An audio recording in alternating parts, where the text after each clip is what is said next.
دیکھیے، انسانوں کی اکثریت تو ان پر مشتمل ہے جو بے حس ہوتے ہیں اور غبی ہوتے ہیں. جو ہو جائے ڈھیٹ انسان، کسی چیز کی کوئی خاص، بس اپنی فکر ہے، اپنے بطن اور فرج کے تقاضے ہیں، مال جمع کرنا ہے، اس سے آگے کوئی اور فکر نہیں، کوئی سوچ نہیں، کوئی احساسات نہیں.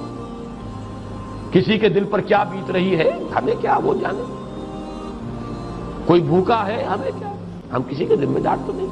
لا ابالی، جیسے آ چکا ہے پچھلی صورت میں، من بخل واستغنی استغنا. ان لوگوں کو چھوڑ دیجئے تو ایک اقلیت انسانوں کی ایسی ہوتی ہے جن کے لیے میں دو لفظ استعمال کر رہا ہوں، ذہین اور حساس.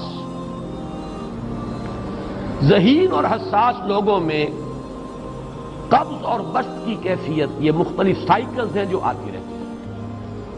کبھی طبیعت میں پشمردگی ہے، دل بجھا ہوا سا ہے، کچھ نا امیدی سی ہے، خود اپنے اوپر اعتماد کی کمی محسوس ہو رہی ہے، مجھ میں صلاحیت نہیں ہے، میں کچھ نہیں کر سکتا. اب تک جو کچھ کیا اسباب بھی ہے، امنگ بھی ہے، امید بھی ہے، روشن پہلو نظر آ رہے ہیں. قبض کی کیفیت میں تاریک پہلو نظر آتے ہیں، مایوسی کے پہلو نظر آتے ہیں، پیسیمزم کی کیفیت. اور یہ جو بسط کی کیفیت ہے، اس میں روشن پہلو. دیکھو یہ بھی تو ہے نا، آخر یہ بھی تو ہوا ہے، اور بھی ہو سکتا ہے. آخر اب تک میں نے یہ کام بھی تو کر لیا، آگے بھی مشکل آسان ہو سکتی ہے. یہ دو کیفیات ہیں قبض اور بسط کی، جن کو کہ صوفیاء کرام نے یہ اصطلاحات، یہ عنوان دیے، قبض اور بسط. جتنی انسان کے اندر حساسیت کی کیفیت زیادہ ہوگی، ذہانت زیادہ ہوگی، اتنا ہی یہ جو ویوز ہیں اس کی ایمپلیٹیوڈ زیادہ ہوتی ہے. کم ذہین انسان ہے، کم حساس ہے، آئیں گے تو صحیح ہے، لیکن یہ کہ وہ ویو جو ہے اس کا ایمپلیٹیوڈ جو ہے اس کے اندر اوپر اور نیچے کی کیفیت زیادہ نہیں ہوگی. لیکن جتنا یہ معاملہ بڑھتا ہے، یہ جو ویو ہے اس کی ایمپلیٹیوڈ بڑھتا چلا جاتا ہے. لیکن نارمل انسان کا معاملہ یہ ہے کہ یہ حدود کے اندر رہے. اسی کی ایک کیفیت جو ہے ایب نارمل جب ہو جاتا ہے، یہی ہے جو جدید ہماری جو سائیکولوجیکل میڈیسن ہے اس میں اسے مینیکس ڈپریسو سائیکوسس کہا جاتا ہے. مایوسی ہوئی تو اتنی ہوئی کہ جیسے کمر ٹوٹ کر رہ گئی. اور اسی ڈپریشن میں ہوتی ہے خودکشیاں، خودکشی کر جاتا ہے ڈپریشن. کچھ روشن پہلو نظر ہی نہیں آ رہا. اور جب کیفیت ہوتی ہے انشراح کی تو آدمی خوب بھاگ رہا ہے، دوڑ رہا ہے، امنگ ہے، محنت ہے، دوڑ رہا ہے، امیدیں ہیں. اب ہر چیز کا روشن پہلو نظر آ رہا ہے. عجیب ہے یہ. اصل میں مجھے کچھ تجربہ بھی ہوا ہے، ہمارے خاندان میں بھی یہ مرض موجود رہا. میرے والد مرحوم کافی طویل عرصے اس مینیک ڈپریسو سائیکوسس کے مریض رہے. کچھ ہوتا ہے یہ معاملہ. ویسے بھی شاید ہمارا خاندان جو ہے اس کیٹیگری میں آتا ہے جس میں ذہانت نسبتاً کچھ زیادہ ہے، حساسیت بھی نسبتاً کچھ زیادہ ہے.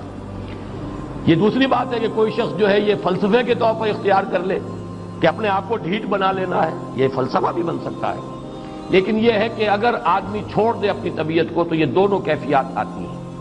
انہی کیفیات میں اگر یہ جو اپورڈ اینڈ ڈاؤنورڈ موومنٹ ہے یہ ایک حد سے نکل جائے تو یہ بیماری ہے مینیک سائیکوسس، مینیک ڈپریسو سائیکوسس. اس میں جب آدمی ہوتا ہے وہ اپر کیفیت میں تو اس کے اندر بڑی عظیمت ہے، روشنی ہے، امید ہے، لوگوں سے گفتگو کر رہا ہے، حق بول رہا ہے، خوب جو ہے محفل کے اندر. اب وہ محفل میں اسے دلچسپی محسوس ہو رہی ہے اور اسے ہر چیز کا روشن پہلو نظر آ رہا ہے، خود اپنے وجود کا بھی روشن پہلو، دوسروں کے وجود کا بھی. دوسروں کی بات میں سے بھی وہ اچھا پہلو تلاش کریں گے، وہ برا پہلو تلاش نہیں کریں گے. جب دوسری کیفیت ہے ڈپریشن کی، ہر ایک کی بات میں کوئی برائی نظر آئے گی، کوئی اس کی نیت کا فطور ہے، کوئی فساد ہے، کوئی یہ جو ہے بدنیتی کے ساتھ یہ بات کر رہا ہے، کوئی خیر کہیں ہے ہی نہیں، برائی ہی برائی ہے، مایوسی ہی مایوسی ہے، بدلی ہی بدلی. یہ ہے در حقیقت وہ کیفیت.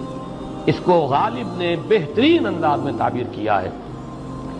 ذہین اور حساس انسانوں میں ان کی جو ترقی ہے وہ انہی مراحل سے ہو کر گزرتی ہے.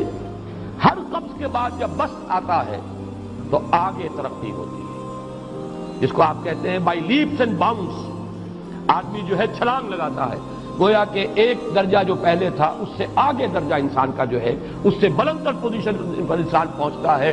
ہر قبض کے بعد جو نیا بست آتا ہے وہ ایک نئی کیفیت، نئی شان، نئی بلندی، نئی رفعت لے کر آتا ہے۔ اس کو غالب نے تعبیر کیا ہے بہت خوبصورت انداز میں، رکتی ہے میری طبع تو ہوتی ہے رواں اور۔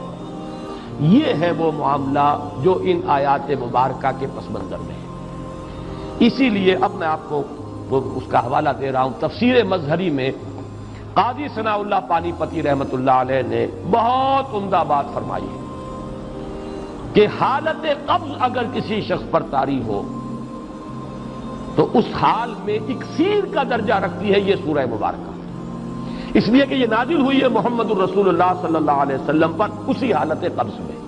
اس میں اب اللہ تعالیٰ فرما رہے ہیں والضحیٰ، قسم ہے دن کے دھوپ چڑھنے کے وقت کی، واللیل اذا سجا، اور قسم ہے رات کی جبکہ وہ چھا جائے یا ساکن ہو جائے، سجا کے دونوں معنی سکون۔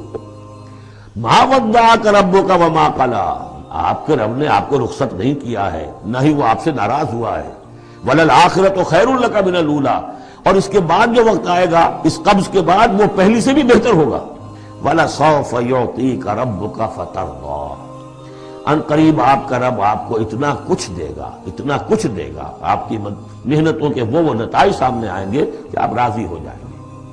الم یجدک یتیما فآویٰ، کیا اس نے اے محمد آپ کو نہ پایا کہ آپ یتیم تھے پھر پناہ دی، آپ کے لیے بندوبست کیا۔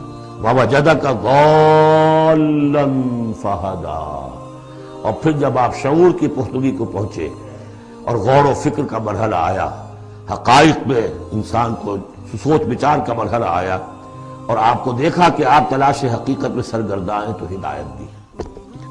وَوَجَدَكَ عَائِلًا فَأَغْنَىٰ، اور پایا آپ کو تنگ دست تو غنی کر دیا۔ فَأَمَّا الْيَتِيمَ فَلَا تَقْهَرْ، ہم نے آپ کو یتیم پایا، پناہ دی، اب آپ بھی یتیم کے سرپرستی کیجئے، کسی یتیم کو اس کے اوپر کوئی جبر نہ ہو، سختی نہ ہو۔ وَأَمَّا السَّائِلَ فَلَا تَنْهَرْ، اور آپ جب کہ تلاش حقیقت میں سرگرداں تھے تو ہم نے آپ کو ہدایت دی، اسی طریقے سے اب آپ کو بھی کوئی شخص سائل بن کر آپ کے پاس آئے سوال کرے اسے جھڑکنا نہیں ہے۔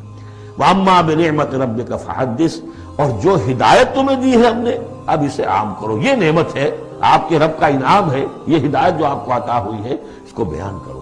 اس کے بیان کرنے میں یہ بھی ہے کہ اللہ کے انعامات کا چرچا انسان کرے اس کا شکر ادا کرنے کے لیے، اور یہ بھی ہے کہ اس کو پھیلائے اور عام کرے، دوسروں تک پہنچائے، ورنہ وہ بخل ہو جائے گا کہ وہ دولت جو ہے ہدایت کی اس کو آدمی صرف اپنی ذات تک محدود رکھے اور اس کا جو خیر ہے وہ دوسروں تک نہ پہنچائے۔